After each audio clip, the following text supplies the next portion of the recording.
Hi friends, welcome back to my channel Varaha's kitchen. ఈరోజు simple recipe వచ్చేసి chicken dum biryani. ఈ chicken బిర్యానీని తయారు చేసుకోవడం కోసం సింపుల్ ట్రిక్స్ అండ్ టిప్స్ పాటించేస్తే రెస్టారెంట్ స్టైల్లో లాగా తయారు చేసుకోవచ్చు.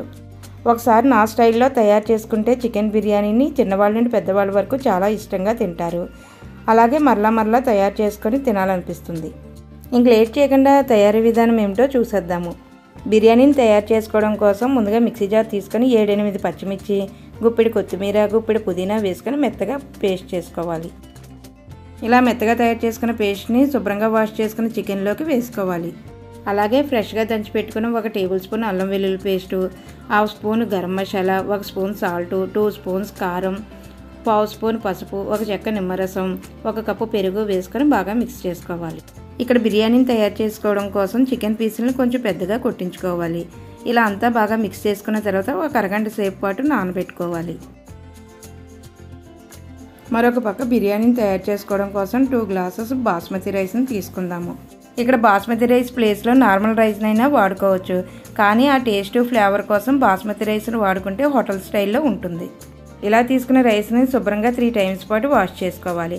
మనం ఏ గ్లాస్తో అయితే రైస్ని తీసుకున్నామో డబుల్ క్వాంటిటీ వాటర్ వేసుకోవాలి.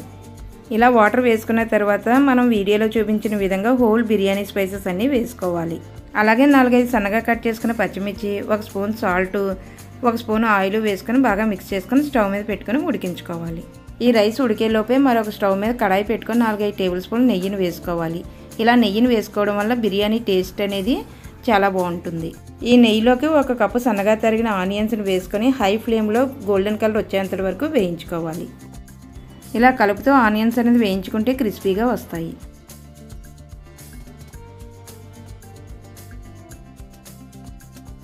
ఇలా వేయించుకున్న ఆనియన్స్ని ఒక ప్లేట్లో తీసుకోవాలి. మరొక పక్క రైస్ అనేది చూస్తే 70% ఉడికిపోయినట్టే. ఇక్కడ మనకు ఉడికిందో లేదో తెలియడం కోసం వీడియోలో చూపించిన విధంగా ఒక మెతుకుని పట్టుకొని చూస్తే మధ్యకి విరిగితే రైస్ ఆల్మోస్ట్ ఉడికిపోయినట్టే. ఇప్పుడు స్టవ్ ఆఫ్ చేసుకొని రైస్లో ఉన్న వాటర్ని అంతా స్ట్రైన్ చేసుకోవాలి. ఇలా రైస్ని స్ట్రైన్ చేసుకున్న తర్వాత పక్కన పెట్టుకోవాలి. అదే కడాయిలోకి 1 టేబుల్ స్పూన్ ఆయిల్ వేసుకోవాలి. వేసుకున్న తర్వాత ముందుగా వేసుకున్నట్టు హోల్ బిర్యానీ మసాలాలన్నీ వేసుకొని ఒకసారి వేయించుకోవాలి. వేయించుకున్న తర్వాత ముందుగా మ్యారినేట్ చేసి పెట్టుకున్న చికెన్ ఇందులో వేసుకొని 10 to 15 మినిట్స్ పాటు ఉడికించుకోవాలి. ఇలా మనకి చికెన్ ఉడికిపోతే స్టవ్ ఆఫ్ చేసుకోవడమే. చికెన్ బిర్యానీ దమ్ చేసుకోవడం కోసం మరొక వెడల్పాటి కడాయిని పెట్టుకోవాలి. ఇప్పుడు ఈ కడాయిలోకి 3 టేబుల్ స్పూన్ నెయ్యిని వేసుకొని కడాయి అంతా స్ప్రెడ్ చేసుకోవాలి. ముందుగా ఉడికించి పెట్టుకున్న రైస్ని జాలిగంటతో తీసుకొని 1 లేయర్ కింద వేసుకోవాలి. 1 లేయర్ రైస్ బాగా స్ప్రెడ్ చేసుకున్న తర్వాత కొంచెం కొత్తిమీర, కొంచెం పుదీనా, ముందుగా వేయించి పెట్టుకున్న బ్రౌన్ ఆనియన్స్ 1 లేయర్లా వేసుకొని మంచి ఫ్లేవర్ కోసం 1 స్పూన్ నెయ్యి వేసుకోవాలి. నెయ్యి వేసుకున్న తర్వాత 1 స్పూన్ ఎల్లో ఫుడ్ కలర్ను వాటర్లో వేసుకొని 1 spoon yellow food colour water వేసుకోవాలి. ఇవన్నీ బాగా వేసుకున్న తర్వాత ముందుగా ఉడికించి పెట్టుకున్న చికెన్ 1 లేయర్లా వేసుకోవాలి. చికెన్ వేసుకున్న తర్వాత రైస్ మరొక లేయర్ వేసుకోవాలి. ఇలాగే ఎన్ని లేయర్లు వస్తే అన్ని లేయర్స్ రైస్ని వేసుకోవాలి. అలాగే అన్ని లేయర్లు వేసుకున్న తర్వాత పైన కొంచెం పుదీనా, కొత్తిమీర, బ్రౌన్ ఆనియన్స్ ఫ్లేవర్ కోసం 1 స్పూన్ నెయ్యి, మిగిలిన ఫుడ్ కలర్ వేసుకొని మూత పెట్టుకొని 20 to 30 మినిట్స్ పాటు దమ్ చేసుకోవాలి. మనం ఇలా అన్ని లేయర్లకి నెయ్యి వేయడం వల్ల బిర్యానీ టేస్ట్ అనేది చాలా బాగుంటుంది. 20 మినిట్స్ తర్వాత మూత తీసి చూస్తే ఎంతో గుమగుమలాడే బిర్యానీ అనేది రెడీ అయిపోయినట్టే.